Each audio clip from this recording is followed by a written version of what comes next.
SSP साहब, काफ़ी समय से वीडियो के माध्यम से आपको अवगत कराया जा रहा है, लेकिन आप तक खबर ना पहुंचने का मतलब समझ में नहीं आता है। जहां मुरादाबाद में पुलिस विभाग सतर्क रहता है, हर जगह की पल पल की खबर रखता है, वहीं मुरादाबाद के ट्रांसपोर्ट नगर में अवैध तरीके से गाड़ियों का कटान हो रहा है। इसके विषय में आपके संज्ञान तक मामला ना पहुंचना बड़े आश्चर्य की बात है। श्रीमान जी, ट्रांसपोर्ट नगर में जल्द से जल्द जांच हो तो कुछ हाथ लग जाएगा। अगर आपने मामले का संज्ञान जल्दी न लिया तो ट्रांसपोर्ट नगर में जो अवैध गाड़ियाँ कटी पड़ी हैं उसके सभी साक्ष्य वहाँ से हटा दिए जाएंगे, उनको समय मिल जाएगा। श्रीमान जी, ट्रांसपोर्ट नगर में जो साक्ष्य मौजूद हैं अवैध गाड़ियों के कटान के, वे देरी हो जाने से वहाँ से ख़त्म हो जाएगा, क्योंकि क्रेन द्वारा बहुत फुर्ती के साथ साक्ष्यों को हटा दिया जाएगा। उसके बाद जांच होने से कोई नतीजा नहीं मिल पाएगा। श्रीमान जी, इसलिए आपसे अनुरोध है कि आप जल्द से जल्द ट्रांसपोर्ट नगर की जांच कराएं और सख्त से सख्त कार्यवाही करने के आदेश पारित करें। जो पत्रकार वहां पर रुपये लेते रहे हैं वे बराबर चक्कर अभी भी काट रहे हैं और यूनियन के जिम्मेदारों से कोशिश में लगे हुए हैं कि हमारा नाम किसी भी हाल में मत लेना। बराबर प्रेशर बना रहे हैं, बराबर उन लोगों से संपर्क बनाए हुए हैं। आज भी वही पत्रकार ट्रांसपोर्ट नगर के अंदर मौजूद थे जो रुपया ले रहे हैं, और आज नहीं बराबर जाते रहते हैं। मोबाइल की लोकेशन से पता चल जाएगा कि ये पत्रकार लोग ट्रांसपोर्ट नगर में कब कब जाते हैं, कब कब किससे बात करते हैं। इनकी कॉल डिटेल चेक होना ज़रूरी है, चाहे उसमें परवेज़ साहब हो, महराज साहब हो, भूरे हो, अली अहमद कबाड़ी हो। इन लोगों के नंबर विभाग द्वारा लीजिए और जांच करा लीजिए कि ये लोग कहाँ कहाँ से गाड़ियाँ मंगाते हैं और कहाँ किस किस तरह से गाड़ियाँ काटते हैं। ट्रांसपोर्ट नगर में किस आधार पर ये लोग गाड़ियाँ काट रहे हैं, ये आप ही तलब कर सकते हैं, आप ही जानकारी ले सकते हैं। मेरा मानना ये है कि ट्रांसपोर्ट नगर में जो गाड़ियाँ काटी जा रही हैं वह अवैध तरीके से काटी जा रही हैं, क्योंकि स्क्रैप, अगर गाड़ियों का स्क्रैप बनाने का लाइसेंस भी अगर किसी के पास है तो वो काका ट्रेडर्स के पास है, जो कि अगवानपुर के अंदर हैं। ट्रांसपोर्ट नगर में बैठे हुए कबाड़ी किस आधार पर गाड़ियाँ काट रहे हैं, ये एक बड़ा रहस्य है। श्रीमान जी, इसलिए आपसे बार बार अनुरोध किया जा रहा है कि इस मामले को अपने संज्ञान में लेकर इस विषय की जांच कराएं और दोषियों के खिलाफ सख्त से सख्त कार्यवाही करने के आदेश पारित करें। आखिर वे कौन लोग हैं जो आप तक खबर जाने नहीं दे रहे हैं?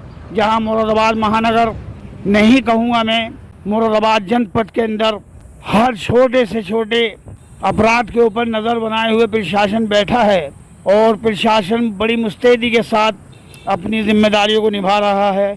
यहाँ आश्चर्य इस बात का होता है कि ट्रांसपोर्ट नगर में अवैध तरीके से गाड़ियों का कटान हो रहा है, उसके बाद भी कोई जांच नहीं है, इन लोगों के खिलाफ कोई कार्यवाही नहीं है। ये चीज़ अभी तक समझ में नहीं आ रही है। आखिर पर्दे के पीछे छुपे हैं कौन कौन लोग? श्रीमान जी, ये अधिकार आपको ही है, आप ही इसकी जाँच करा सकते हैं।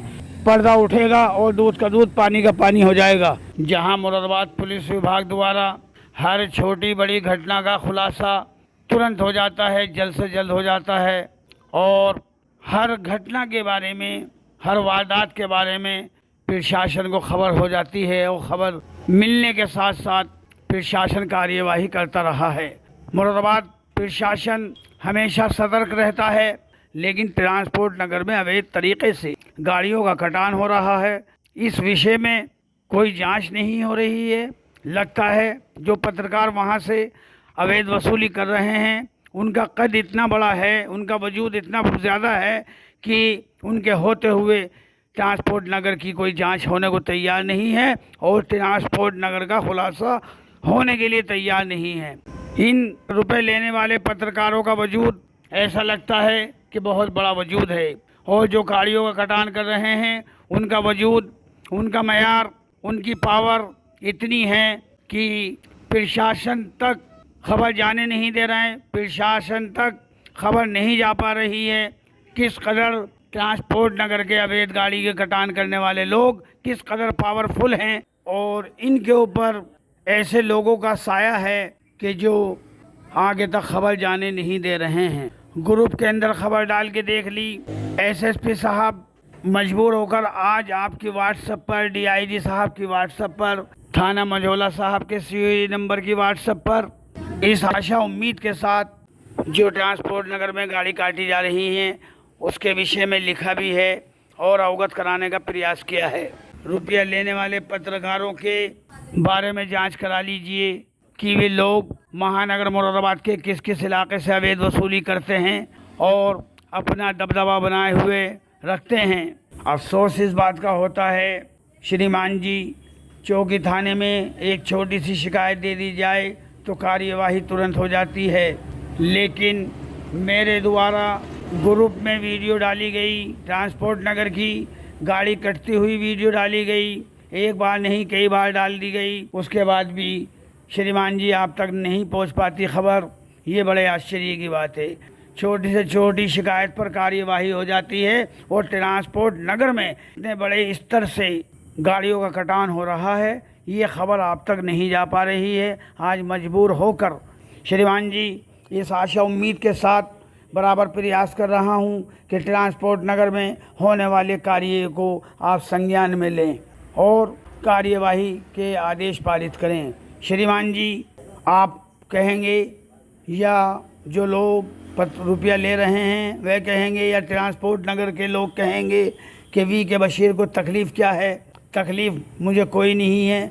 अवैध कार्य हो रहा है जिसको मैं दिखा रहा हूँ, जिसको मैं बता रहा हूँ और मेरा कोई इसके आगे मतलब नहीं है। ये लोग आरोप लगाएं क्योंकि सबसे पहले सच दिखाने वाले के ऊपर आरोप लगाया जाता है कि रुपया मांग रहा है। मैं किसी से रुपया नहीं लेता, मैं सिर्फ़ और सिर्फ खबर दिखाता हूँ, इसीलिए बदनाम रहता हूँ। अगर कोई मेरे ऊपर आरोप लगाए तो वे सबूत पेश करे कि वी के बशीर किसी से रुपया मांग रहा है, मैं सज़ा भुगतने के लिए तैयार हूँ। नहीं तो श्रीमान जी से अनुरोध है कि इन रुपया लेने वालों के ख़िलाफ़ सख्त से सख्त कार्यवाही की जाए और जो अवैध तरीके से गाड़ियाँ कटवा रहे हैं और दबंगई दिखा रहे हैं, इन लोगों के ख़िलाफ़ सख्त से सख्त कार्यवाही होनी चाहिए। बुलंद आज तक के संपादक श्री रिजवान साहब, उनके साथ विक्की साहब, उनके साथ अयूब पत्रकार साहब और अन्य इनके परिचित पत्रकार किस वक्त कहाँ जाते हैं, कब जाते हैं, श्रीमान जी आप जांच करा लीजिए, सब पता चल जाएगा। ये लोग महानगर मुरादाबाद में और अन्य जनपद में जा जाकर किस तरह से कार्य कर रहे हैं, ये जांच आप करा लीजिए, आपका अधिकार है। मेरी तो सिर्फ आपसे गुहार है कि आप इन लोगों की जांच करा लीजिए। मैं खुले नाम ले रहा हूँ, ऐसा नहीं मैं छिपा करके नाम ले रहा हूँ। मुरादाबाद महानगर में इन लोगों के कारनामे क्या क्या हैं, महानगर मुरादाबाद के अंदर करते रहे हैं, इनके काले कारनामों की बहुत सारी वीडियो मेरे पास सुरक्षित हैं। मैं अब इसी के साथ लेता हूँ इजाज़त। जय हिंद, जय भारत।